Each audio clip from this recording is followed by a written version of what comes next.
साथियों, railway station से बाहर निकलते ही ज्यादातर लोग सबसे पहले क्या ढूंढते हैं? एक ऑटो, एक ई रिक्शा, यानी ऐसा कोई भी साधन जो उन्हें जल्द से जल्द उनके घर पहुंचा दे।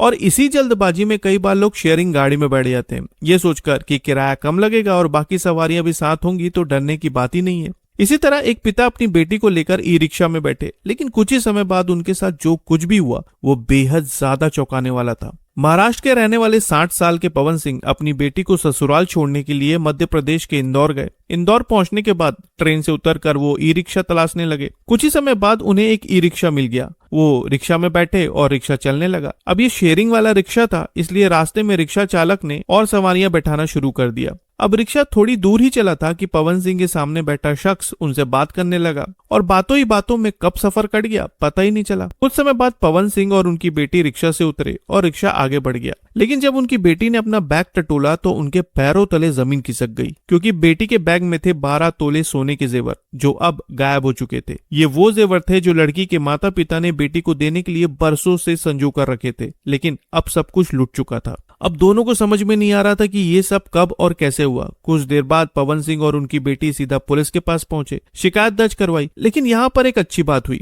पवन सिंह को उस ई रिक्शा का थोड़ा बहुत नंबर याद था। लेकिन इतनी कम जानकारी के सहारे किसी गिरोह तक पहुंचना किसी भी पुलिस टीम के लिए आसान नहीं था। लेकिन फिर भी पुलिस ने यहाँ पर हार नहीं मानी। खबरों की माने तो विजयनगर एसपी पराग सैनी के निर्देशन में लसूड़िया पुलिस ने बिना देर किए काम शुरू किया। टीम ने 250 से भी ज्यादा सीसीटीवी कैमरों की फुटेज खंगालनी शुरू की। घंटों स्क्रीन के सामने बैठकर एक एक फ्रेम को बारीकी से देखा गया। हर रिक्शे की हर चेहरे की पहचान करने की कोशिश हुई। आधे नंबर के सहारे पूरे शहर के सैकड़ों ई रिक्शा में से सही वाले को ढूंढना मानो सुई को घास के ढेर में तलाशने जैसा था। लेकिन आखिरकार उनकी मेहनत रंग लाई। पुलिस उस गिरोह तक पहुंची गई जिसने न जाने कितने लोगों को अब तक इसी तरीके से लूटा था। लेकिन इन्हें गिरफ्तार करने के बाद जो करोड़ों की बात सामने आई वो सबसे ज्यादा चौंकाने वाली थी। जांच में सामने आया है कि ये कोई छोटा मोटा अकेला चोर नहीं था, बल्कि एक पूरा सुयोजित अंतर्राज्यीय गिरोह था जिसका तरीका बेहद शातिर था। गिरोह के सदस्य रेलवे स्टेशन और बस स्टैंड पर घूमते और उन यात्रियों पर नजर रखते जो अकेले सफर कर रहे हैं।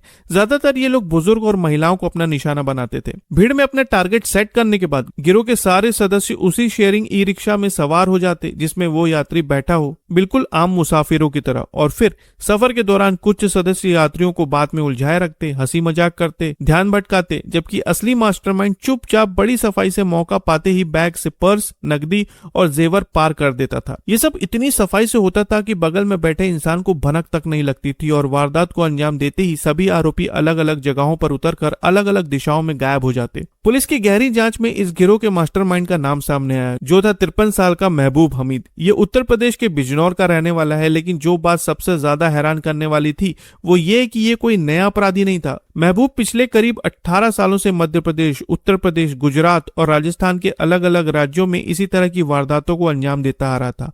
वो शहर बदलता, लेकिन उसका तरीका बिल्कुल एक जैसा था। जांच में सामने आया कि अकेले उसके नाम पर अलग अलग राज्यों में करीब 40 चोरी के मामले दर्ज हैं, जिनमें से 11 मामले सिर्फ इंदौर शहर में हैं। और अब आती है इस कहानी की सबसे चौंकाने वाली कड़ी।